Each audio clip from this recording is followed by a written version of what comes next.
VCY America presents Crosstalk, a nationwide call-in program discussing issues that have an effect on our families, our communities, our churches, our nation, and our world. Crosstalk, an opportunity for you to voice your concerns for biblical principles. And now live by satellite and around the world on the internet at vcyamerica.org. Here is today's Crosstalk. Thank you for joining us on Crosstalk today. And ladies and gentlemen, more than ever in this election year, we are hearing of Democratic Socialists. And many thought that, this would never advance beyond Bernie Sanders and AOC. But it's taking off like a wildfire where candidates are winning elections, advancing in the primaries, waiting for the final showdown this November. But this mindset is not just advancing socialism, which our guest actually calls communism light, but it's also the cause of Islam. It's also being advanced in what some call a political jihad, also referred to as the red-green axis. And rather than be a separate party, they have entered the Democratic Party. Our guest today recently authored a column, The Red-Green Axis is Flexing Its Muscles in the Democratic Party. Joining us today, we welcome back Robert Knight. He is a former Los Angeles Times news editor and columnist for the Washington Times, as well as other publications. He has had many senior positions in a number of pro-family organizations through the years. He's written several books. Listen to this title, The Coming Communist Wave, What Happens If the Left Captures All Three Branches of Government, Liberty on the Brink, Crooked, What Really Happened in the 2020 Election and How to Stop the Fraud, and The Battle for America's Soul, in which he provides 10 steps to restore freedom. Bob, thanks for joining us here today on Crosstalk. Always good to be on with you, Jim. Bob, the things we're going to talk about today, you've been warning for many, many years. As a matter of fact, I just referenced the booklet, The Coming Communist Wave, What Happens If the Left Captures All Three Branches of Government. We are literally seeing the fruit today of seeds that were planted many years ago, aren't we? Yeah, we are, and it's amazing how little resistance we've seen in the Democratic Party to the rise of the socialist wing.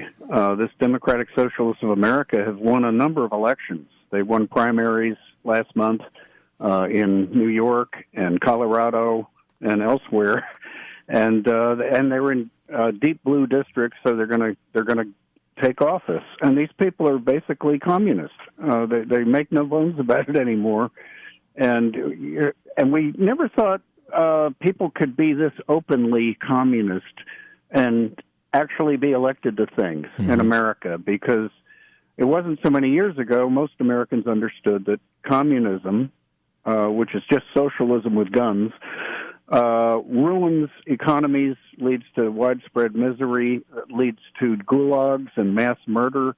It's unbelievably evil and destructive. It's anti-God. It's based on atheism. It's everything we don't stand for, and yet Americans are falling for it. And surveys show a lot of young people think communism and socialism are fine because they represent compassion. They're anything but. They are envy-based, and pride-based, two of the major sins. And what they do is promise everything under the sun and deliver none of it, except to the very people at the top. Like Bernie Sanders, who now has 4 houses, and AOC, who is now a multimillionaire, who are pushing socialism on everyone else, which would impoverish the rest of us. Yeah. Early on, as you pointed out, they would deny being communist. And as a matter of fact, I think in their earlier platforms, they would say, we are not communist. And that part has been removed now. And that's why you've called this communism light. I mean, that's really what it is. It's a step. And I think it was Karl Marx who wrote in the Communist Manifesto that socialism was a major step on the road to communism. Yeah, it is. It's collectivism as a whole. It embraces, and think about this, and kids aren't taught this, but it embraces Nazism, fascism, socialism, and communism. It all stems from an atheistic, collectivist philosophy that is basically based on envy, and it says, I want what you've got, and if you don't give it to me, I'm going to take it. But they masquerade this with false characterizations of compassion and just sharing and fairness and so forth. But now, the mask is coming off. In New York City alone, we're seeing the mayor who ran as a Democratic Socialist, unveil his communist agenda. And he's done a number of things already. And one of them is to put a rent freeze on 1 million rent-controlled units, telling landlords they can't raise the rent at all. And yet if the properties fall into disrepair, he says his government can seize them and have the government run them. Right. That's communism. That's seizing private means and running them yourself. On top of that, he just released a enemies list, I call it. It's a database of 960,000 people in New York City who own a second home, usually worth a lot of money. But in posting this list, he's doing two things. He said, I'm going to hit them up with higher taxes than other people because I don't like the fact that they're rich. And two, guess what, folks? I've identified them all, so have your way with them. Yeah, he's doxing them. This is dangerous stuff. Yeah, he's doxing them. Yeah, he's doxing them all with their names and addresses. And there are nutcases out there, as we know, who will say, well, they're not entitled to all that money. I'm going to teach them a lesson. I mean, stoking this kind of hatred is very dangerous. Here is Zoran Mamdani in his own words. What the purpose is about this entire project, it's not simply to raise class consciousness, but to win socialism. And obviously raising class consciousness is a critical part of that. But making sure that we have candidates that both understand that and are willing to put that forward at every which moment that they have, at every which opportunity that they're given. We have to continue to elect more socialists. And we have to ensure that we are unapologetic about our socialism. There are also other issues that we firmly believe in, whether it's BDS, right, or whether it is the end goal of seizing the means of production, where we do not have the same level of support at this very moment. And what I want to say is that it is critical that in the way that we organize, in the way that we set up our work and our priorities, that we do not leave any one issue for the other, that we do not meet a moment and only look at what people are ready for, but that we are doing both of these things in tandem, because it is critical for us to both meet people where they're at and to also organize for what is correct and for what is right, and to ensure that over time we can bring people to that issue. The ramifications of victory here is the difference between life and death for so many of our brothers, sisters, and family beyond the binary across this borough of Queens. It's the difference between having cash bail anymore and not. It's the difference between having sex work be decriminalized and not. And with every battle that we fight as socialists, we need to remember what the stakes are and ground ourselves in them and why those stakes are important and critical to us as individuals. Nothing hiding there, Bob. No, his phrase, seizing the means of production, is right out of the Communist Manifesto that Karl Marx and Frederick Engels wrote in 1848. I mean, that's high-octane communism. You can't mask this anymore and just say, well, it's sort of liberal. Okay, it's beyond liberal.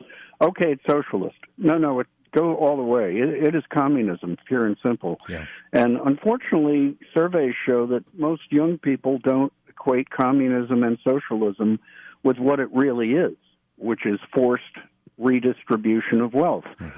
If you tell them that, you earned a paycheck this week working at McDonald's, do you think it's fair that half of it should go to this guy over here who didn't work because we think it's fair?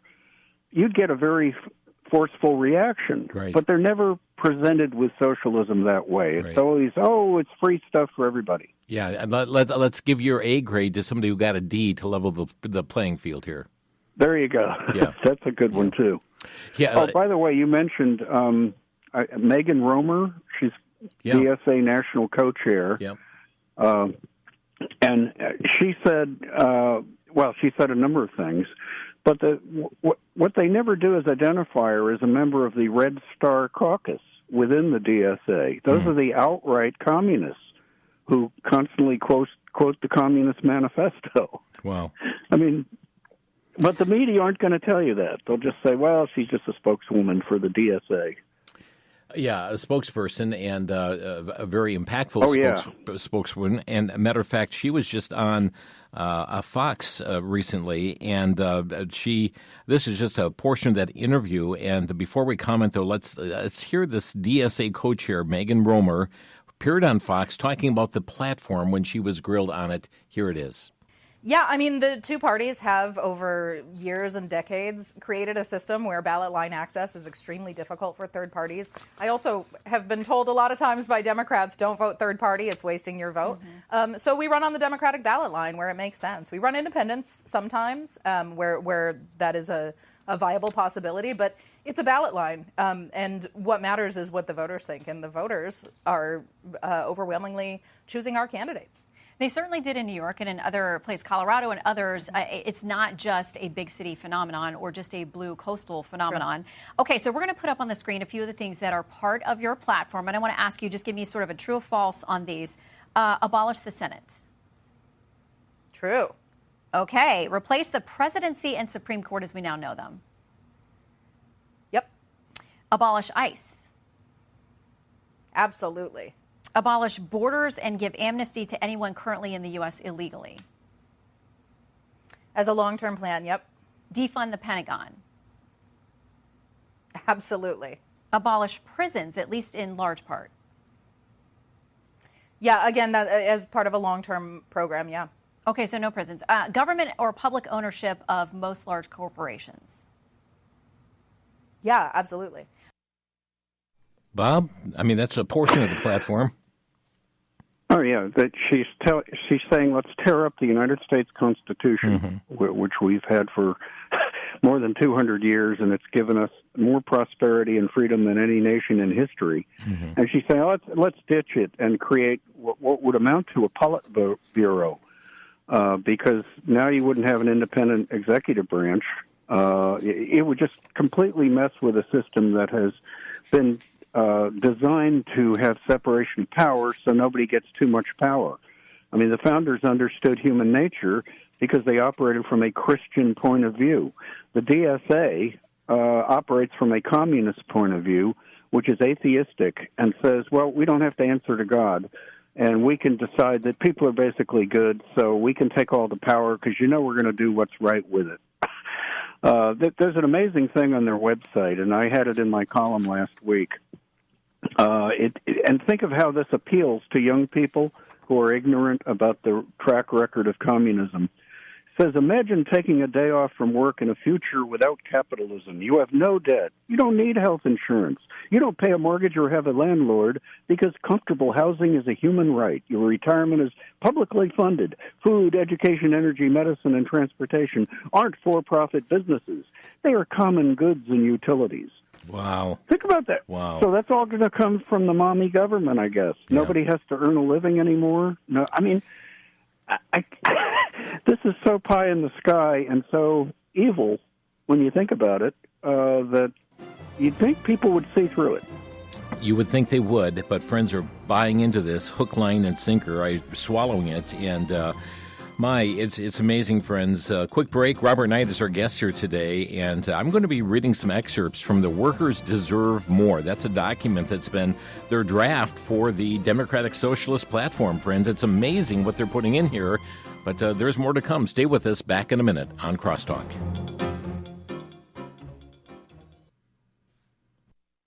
Back to Genesis with Dr. John Morris, geologist and president of the Institute for Creation Research.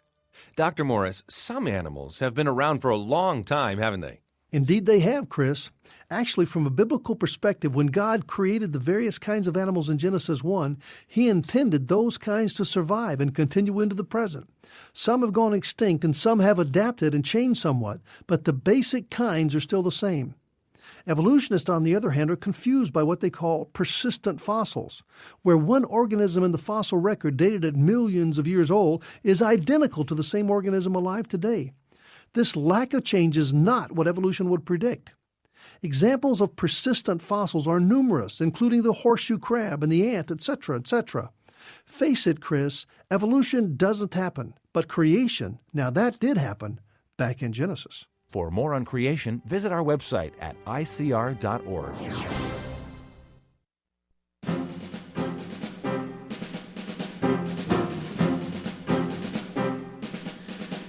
You're tuned to Crosstalk on VCY America. Robert Knight is our guest today. And friends, he has written on this in columns. And just before I read from this Workers Deserve More, Bob, you make your columns available to our listeners. Is that correct? Yeah, in fact, a lot of your listeners are on my email list. I send out a free email every Monday morning with my Washington Times column in it, and that's all it is. All they have to do is send me an email at robertknight4, that's the number 4, at gmail.com. And just write in the subject line, sign me up. Yeah. It wouldn't hurt if you added your name so I can put you in the database. But That's all you need. Okay. That's robertknight4 at gmail.com. And friends, in the subject line, just put sign me up. And Robert provides information you're not going to get from Legacy Media. And he writes week after week after week. And every Monday you'll get an email in your inbox. He doesn't fill it full of spam and all kinds of junk. It's there with meaningful content. And to receive his weekly columns, just send an email to Robert Knight, and Knight is spelled with a K, Knight, Robert Knight 4, that's the number 4, Robert Knight 4 at gmail.com. And in the subject line, just put sign me up, and he'll be able to take care of that. Again, just those words, sign me up. And as a courtesy, put your name in there, and he'll include that as well. Let me just quickly go read from the Workers Deserve More platform. And Bob, there's so much here. They talk about a freedom to flourish that is expanding public resources to support recreation, learning, social spaces accessible to all, paid family leave for all workers, a 32-hour work week, full pay and benefits, and a living minimum wage, free quality public education from pre-K to college, and cancel all student debt. And they've got the vote of every college student said, yes, no student debt, no student debt. That's plank number 1. Health care for all. Guarantee universal health care at no cost to individuals, including complete access to reproductive and gender-affirming care. This, Bob, again, this is the full LGBTQ agenda, is it not? Yeah, it is, starting in kindergarten, or maybe even earlier. Pre-K. Because, and in my next column, I'm exposing what they're doing in Minnesota with My Gender Dolls. They're giving kids as young as 4 years old starting this fall in the school year. But they're very serious about as radical agenda as you can have. And I think it's important for people to realize the Democratic Party is harboring this, is enabling it. If you vote for a Democrat because you think, well, he's a pretty good guy or she's a great gal, she's not like these socialists. Well, yeah, maybe not, but they're enabling the Democratic Socialists of America. Until they throw them out, then they are helping to push something that will destroy America. It's that stark. Look how Senator Schumer has really bowed to the whims of AOC. I mean, in New York, where he won't speak out against certain things. No, he doesn't dare, because her base wants her to run for his seat, actually, and displace him. And he's a far leftist, you know? Right. It's amazing that he's considered old school when he's way out on the far left. Housing for all is another aspect. Housing is a human right. Regulate investment properties, establish universal rent control, finish the Reconstruction, honor all treaties and tribal sovereignty, enact reparations, end mass incarceration and police immunity, demilitarize police departments, disempower them, police unions, redirect funding to public services, treat drug addiction, mental illness as health issues, feminism for all, socialist feminism fights for queer liberation and freedoms of the working class women. They get into abortion with that and gender expression. They also have a matter here of phasing out fossil fuels to advance the green agenda, ending the U.S. war machine, which is closing overseas military bases, freeing Palestine and making Jerusalem the capital there, ending blockades, embargoes, and sanctions in which they have talk about stop this economic warfare that the U.S. puts out against countries like Cuba, Venezuela, and Iran. They want to abolish ICE. They talk about democracy for all, establishing statehood for Washington, D.C., recognize the right to self-determination of all U.S. territories.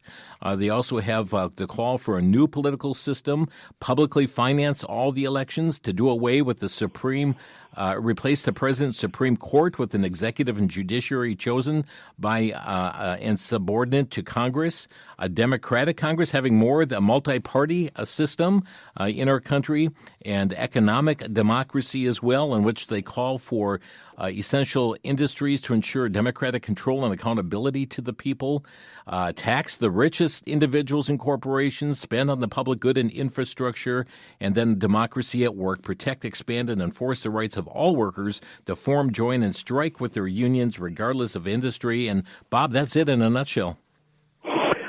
It's a pretty big nutshell, Jim. Yeah, it is. I mean, it's so bad you can't exaggerate. This is communism, pure and simple. And we're facing midterm elections in November. Yeah. And we keep saying, "Oh, this is the most important election of your lifetime," but it really is, because if the Democrats get back in power in Congress, they will strangle all the good that President Trump has done. Mm-hmm. They'll impose their own radical agenda. There are two factors governing this election right now, and it's $4 a gallon gas. I don't know what it is in Wisconsin, but here it's over $4. And people forget that under Joe Biden, it went as high as $5 all over the country, and up to $7 in California. But there's also a relentlessly defeatist national media regarding the war in Iran. It's become very unpopular.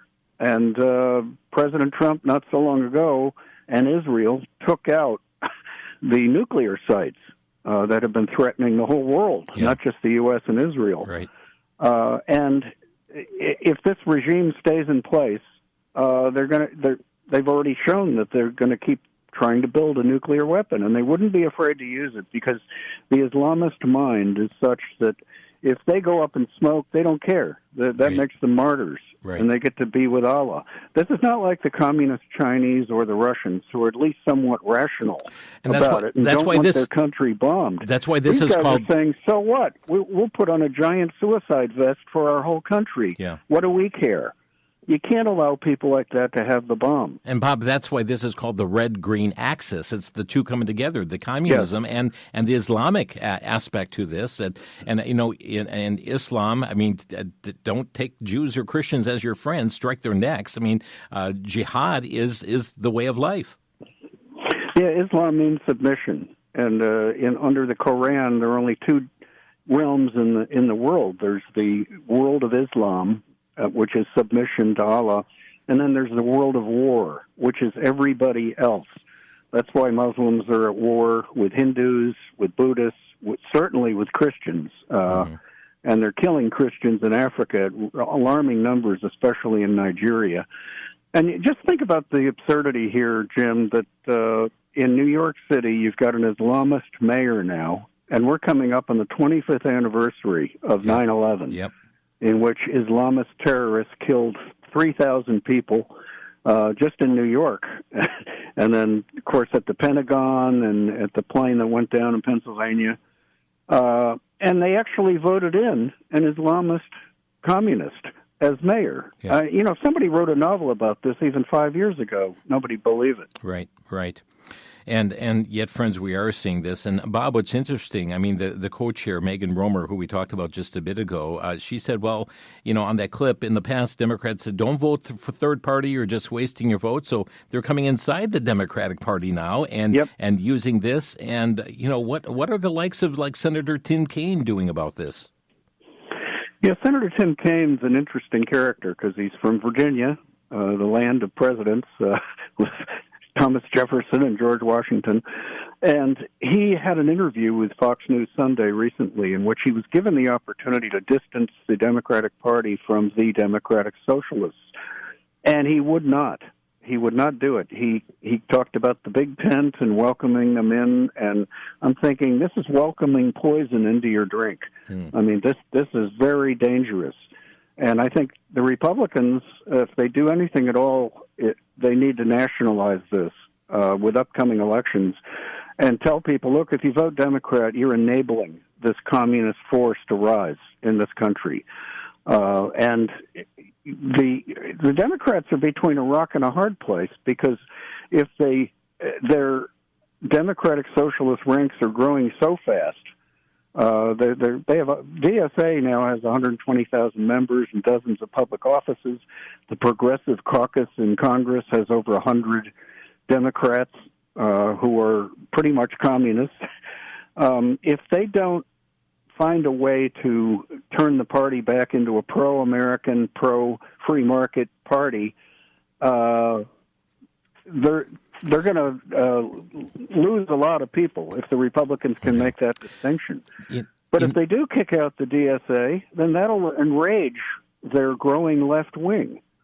So it's a divided party, and they're trying to hold it together, and the Republicans ought to be driving a wedge as hard as they can between the DSA and the Democrats. You know, the Western Journal recently ran a story, too, about our voting documents under attack here. They ran a story that a Democratic Socialist podcast host is calling for his party to make amending the Constitution a top priority so that New York City Mayor Zohran Mamdani can become the President of the United States, make a bid for the presidency. And then we also have Linda Sarsour, who is a Islamist activist. She's part of the Green Axis to all of this. Rather than, here our 250th birthday, and rather than support our Declaration of Independence, she's talking about writing our own document. Here it is. This is the 250th anniversary of the Declaration of Independence. This is, quote unquote, America's birthday. And the question historically is going to be, what were we doing on the 250th anniversary of the Declaration of Independence? Do we have the audacity to sit around and say that we want to build a document that is our values and our principles and bring millions of Americans around it? And so I see people on the streets. I see mutual aid efforts. I see young people running for office. I see people of color, marginalized people getting up and saying, I'm the leader that I've been waiting for, and seeing people rally around those leaders. And so don't give up hope, folks. There's more to come. We're going to survive this. And some of us are going to be on the fight back, and some of us are going to be on the other side waiting to catch you when we win, because there got to be other people that are going to be building the thing that you're going to come to once we win this fight back, because we will win, my friend. So keep your chin up, your head up. It is the blessed month of Ramadan right now, so I've had a lot of time to reflect on this. So she spoke this earlier this year here, Bob, but here, we're going to catch you. We're going to rebound after this 250th birthday declaration. We need to have a document with our values and our principles.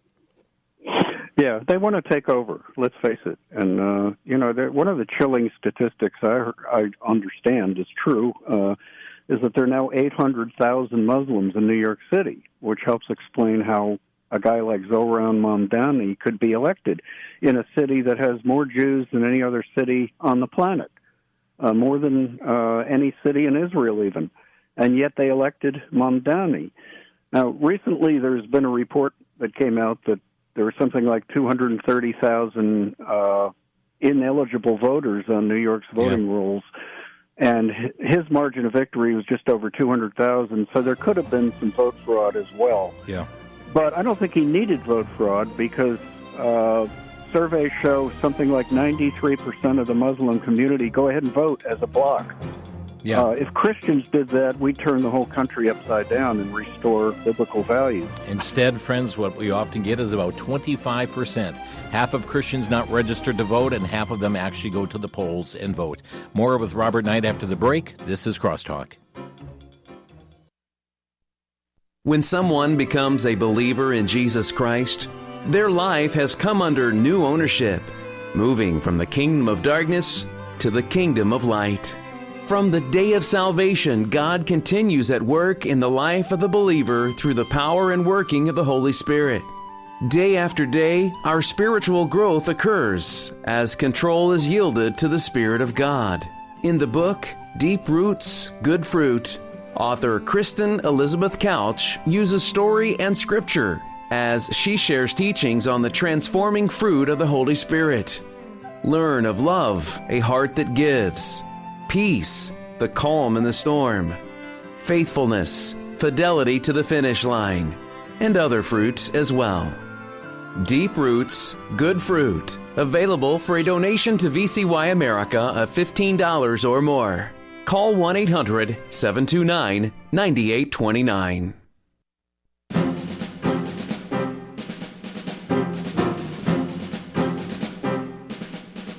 Robert Knight is our guest today here on Crosstalk. Our topic, the red-green axis, advances in U.S. politics. And by the way, Bob writes on these and related issues every single week. And on Monday, he sends out his email with his column. And if you'd like to obtain his column free of charge, just send him an email to Robert Knight, the number 4, and Knight is spelled with a K, robertknight4@gmail.com, and just write in the subject line, sign me up, and Bob will add you to his list there. And he's put together a number of resources. I mentioned the one book in particular, The Coming Communist Wave, What Happens If the Left Captures All Three Branches of Government.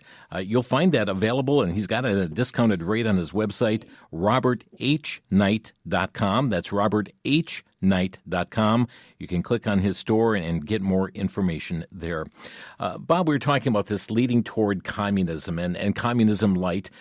Secretary of State Marco Rubio recently spoke on communism, and let's air the clip and we'll have you comment afterwards.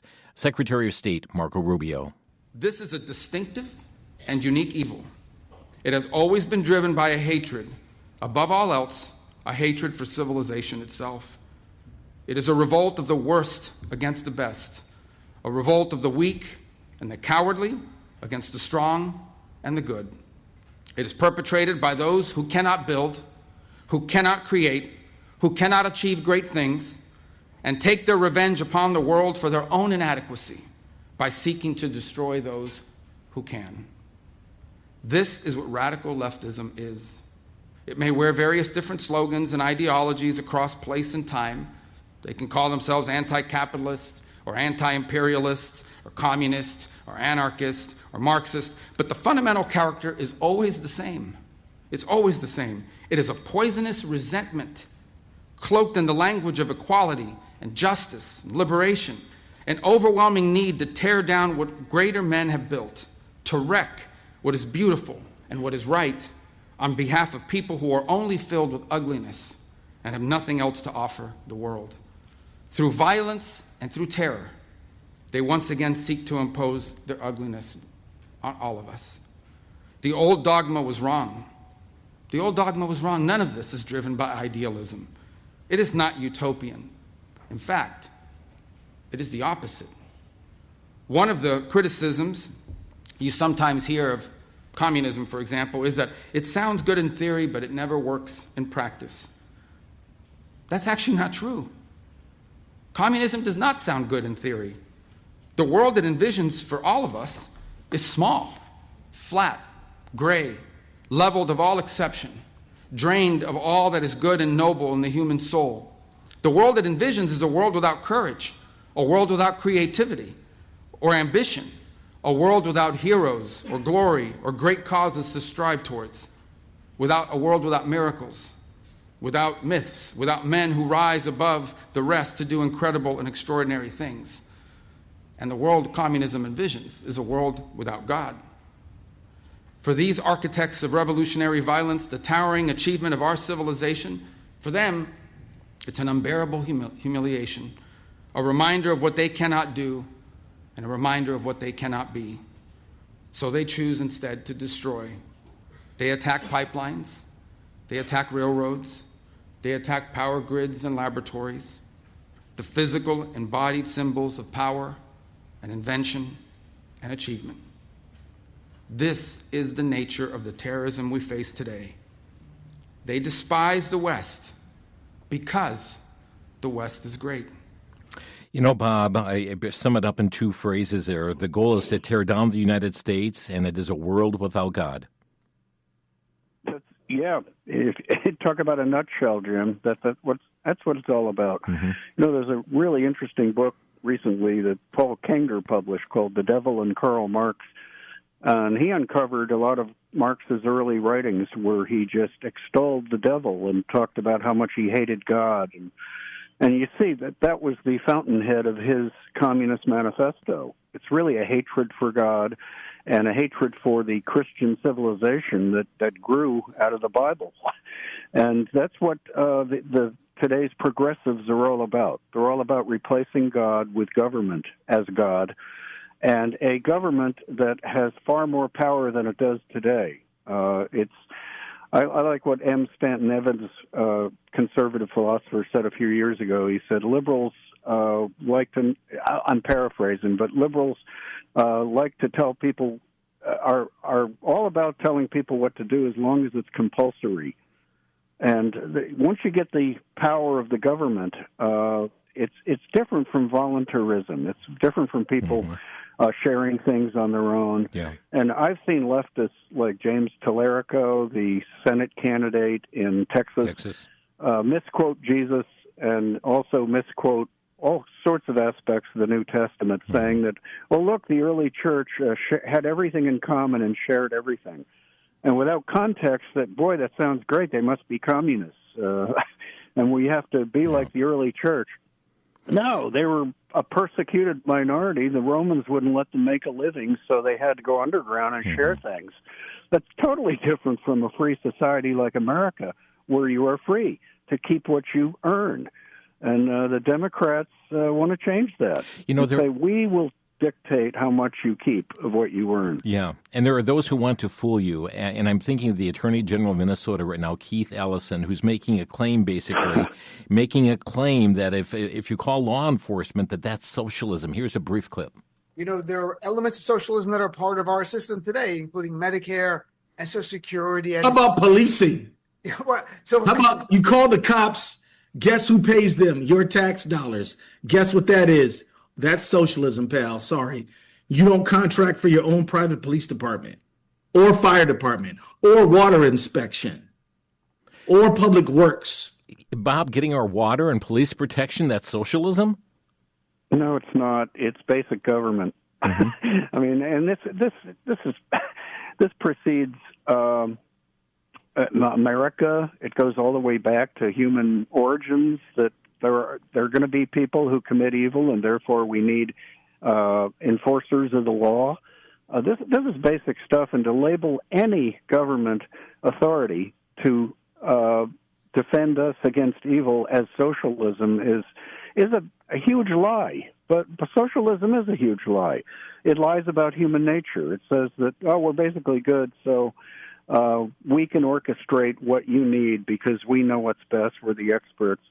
But the Bible tells us that, no, people are flawed, we're sinners, and our founders drew from that to create an incredible system of balanced separation of powers so that no one person or group could get too much power. That's the whole idea behind our republic, our free republic that has just prospered for so many years. You know, there's one more clip I want to get in today, and it deals with this concept of projection, that people do things that they accuse others of doing. And despite how fringe and far left this thought is, they tend to pin people like you, Bob, as being an extremist of the far right fringe. And that was posed on Elon Musk just recently. He was on The Economist, and here's how that conversation went. Listen to what Elon Musk said in response. You support not just the populist right, but the far right. In fact, very fringe parties in some countries. No, I support the normal people. Okay. What do you call the far right? Falsely. You think is the normal person. Okay. Yes. Literally, you could go back 10 or 15 years, and these policies were completely normal. In fact, one of the tricks that I think is funny. One thing that's quite funny is to take a speech from Obama and Hillary, and then go to someone and say, who's sort of on the sort of what I call the lunatic left, and say, what do you think of the speech by Trump? I'm like, oh wow, he's the worst person ever. Actually, that was a speech by Obama, or actually, that was a speech by Hillary. I agree. No, I agree that the center of gravity in this country has shifted. Certainly, the Democratic Party has shifted to the left. But that's not what I'm talking about. I'm talking about people like Rupert Lowe. I'm talking right, about please. people. It's actually just normal people. It's just normal people. It's just normal people. And And here are the principles. And tell me which of these sound terrible. That we should have secure borders, that we should have safe cities, that we should have sensible spending. Which of those three are far right fringe? And I would like to just admonish you and the media for the absurd characterization of the far right. It is false and misleading and nonsense. Please keep this part in. We'll keep all of this in, but let me Don't cut this part. Yeah. Bob, your response. Well, it's good he said don't cut this part, because that's what they tend to do. Right. When somebody speaks common sense, like Elon Musk did, and it calls them on their false labels that they apply to normal people, calling them far right, rightist, fringe, etc., then they just try to stamp it out. I mean, look at the censorship that happened during the COVID-19 pandemic. Yeah. And so much of that is coming out now with Dr. Fauci on the hot seat and refusing to answer questions. But it was clear that the government was lying to us, and it was punishing people. And it took on power that we've never seen before in this country, and I hope it never happens again. Robert Knight with us here today on Crosstalk. Let's open our phone lines. Our number to Crosstalk is 800-733-9829. We're talking about the advancing in U.S. politics of the red-green axis. 1-800-733-9829. Bob, another example of socialism just this week here, where in New York City again, New York's mayor, Mamdani, just made the announcement of the opening of the city-run grocery store that we know is going to impact negatively private business owners. As a matter of fact, we understand some of the unions and so forth are coming out against the mayor because of his attack upon independent businesses. Yeah, this is classic communism.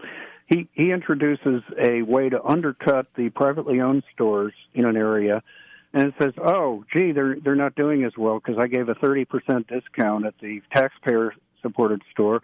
Once they go out of business, the government becomes the monopoly supplier of food, and shortly after that, you get rationing. It's like a great way to on the road to Cuba or the old Soviet Union. It's nothing we should welcome in America. Yeah. Robert Knight, our guest here today on Crosstalk. Again, our number 800. I see all the lines flashing right now. 800-733-9829. And again, friends, if you'd like to get Bob's column, just send an email to robertknight4@gmail.com and say, sign me up. Let's go to Lamar in New York City. Hi, Lamar. You're on the air. Thank you. I'm very disturbed by what I'm hearing because you gentlemen are being a little too diplomatic and coded in how you are communicating the seriousness of this problem. Muslims here in New York, as well as across the country, are imposing their will on the majority population. That is their objective, and they identify themselves by language, family, religion, and ethnicity, and you find them concentrated in the sanctuary cities across the country, dominated by the Democratic Party, and is now shifting into socialism. And it's happening because we have failed to support President Trump when he has tried to turn back the winds of time and overturning the sanctuary city, not allowing Muslims. How did all these Muslims get here? Nobody's answering that, and everybody's complaining about their behavior. Well, why are they here? Yeah. Thank you, Lamar. And that we see the impact of open borders. And we'll have our guest comment right after the break because we're up against a 60-second break here. Thank you for the call, Lamar. We'll be back with more Crosstalk. Robert Knight is our guest today. Back in a minute on the VCY American Network.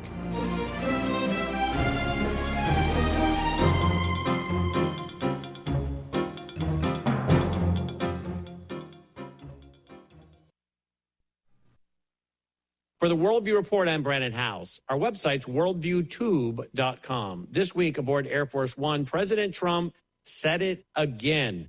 This is the third or fourth time he has said that Israel would not exist if it was not for him.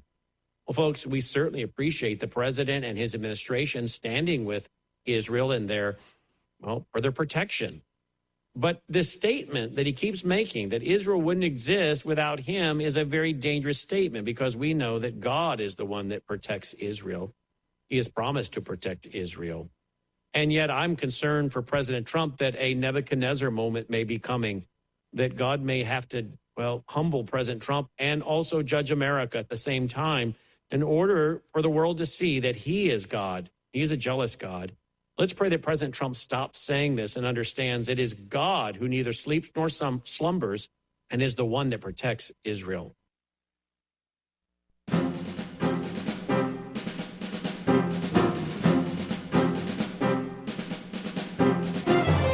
You're listening to Crosstalk on VCY America. Bob Knight is our guest here today. Bob just had a caller from New York City saying, hey, let's talk about the reason. How did that happen? How did so many Muslims get into our nation? What's going on? Let's look at this issue. Your response. Well, the two-word answer is President Biden. When he erased our borders and let in 10 to 20 million illegal aliens, didn't vet them. One of the worst aspects was he had everybody wearing masks and getting vaccinated during the COVID pandemic, but was letting in millions of unvaxxed people, which tells us that this wasn't really about public health at all. This was about power. Mm-hmm. But she made very good points about what the Islamists want to do, which is to get enough numbers in to take power. Yep. And they've done that in New York City, of all places. The last place you'd think it would happen, given the large Jewish population. But the Muslims are voting in a block. I mentioned it before, 93% of Muslims who qualified to vote voted. You can't find that figure anywhere else. Right. And so if they stick together, they can have power far outside their numbers. And this is something we need to consider. Let's get to Lori in Michigan. Lori, you're on the air. Yeah, hi. I really appreciate the program. I was raised different than probably 90% of all of Americans and taught all about communism. Even as a child, we got the underground papers coming in. But to look now and see the Islamic, coming together with the communists, it's crazy. And I don't know, Mr. Knight, have you ever read the book Sergei Kordakov, the KGB agent that escaped out of Canada and No. He jumped in the ocean? Have you read that book? No, I've heard of it, but I haven't read it. Well, It's an incredible book, and he tells the inner workings of the Communist Party, because he was inside and he was very top level, and he said they would get drunk, the very top guys, and they would all curse and swear about how much they really hated what they were even doing. And he said, and I saw the evils, and I saw, here we're beating these Christians and torturing Christians. And he's like, this is just hideous. And he said, if I can't escape to America or Canada, I will gladly die, but I can never go back to that. And this is what Americans are looking forward to, unless a miracle happens. Thank you, Lori. So, yeah. I'll let you know. Thank you. Yeah, thank you. I think that miracle could happen. First of all, I don't think God has taken his hand off this country. There's a growing remnant. There may even be a revival underway right now. And we got to pray that that is the case and that people's eyes are open to the threat that's posed by the communists and Islamists who are coming together, really, against the Judeo-Christian culture that made America great. Mm-hmm. I think that this election coming up, I want to give people hope, because I think if this is all exposed and the Republicans can make a clear message that if you vote Democrat, you're empowering two forces that want to destroy you, and they make it clear, then it's their election to lose in November. Thank you, Lori, for the call. Mary is calling from Jersey City, New Jersey. You're on the air. Hello, Mary. We're going to do about it, because everybody is talking that the Muslims are taking over our nation. Mm-hmm. And that woman, she just said, keep your cheek up, because we're gonna win that battle. So are we going just to sit back and talk about it and let them take over our nation? Mm-hmm. Because that guy called Manzoni, I believe he has his heart on the White House. Mm-hmm. He's a very audacious man. Mm-hmm. He said that he would arrest the prime minister of the Jewish people if he comes to New York. Yeah. New York doesn't belong to that guy. Right. I mean, what we going to do about it? Just sit down and talk about it. We pray about it. We have to pray about it. But we cannot just sit down and with our cross our arms and let them take over, because they are positioning themselves to take over our nation. Right. Mary, for sake of time, I do need to interrupt, and other people want to talk to Bob. A quick comment back here to Mary. Well, I can't agree more. That they do want to take over the country. They have something in common. Both the Islamists and the communists hate God of the Bible, and they want to bring about their own value systems, and they come up with a very odd alliance, because if either got in full power, they'd destroy the other. But they do want to combine right now against the everyday American. Mary, Jews, Catholics, Protestants. Mary, I agree. We have to stop them. Thank you, Mary, for the call. And just say, as we've interviewed Shahram Hadian, Usama Dakdak regularly on this program, we need to win them to Jesus Christ and have a heart change. That's really what needs to take place. We've got Wayne next in Gregory, South Dakota. Wayne, you're on the air. Hi, thank you. What I wish some of these interviewers would ask, like I saw that on Fox when she was asking this representative, do you plan on, as your platform states, abolish presidency, abolish Senate, abolish police, all this stuff. Yeah.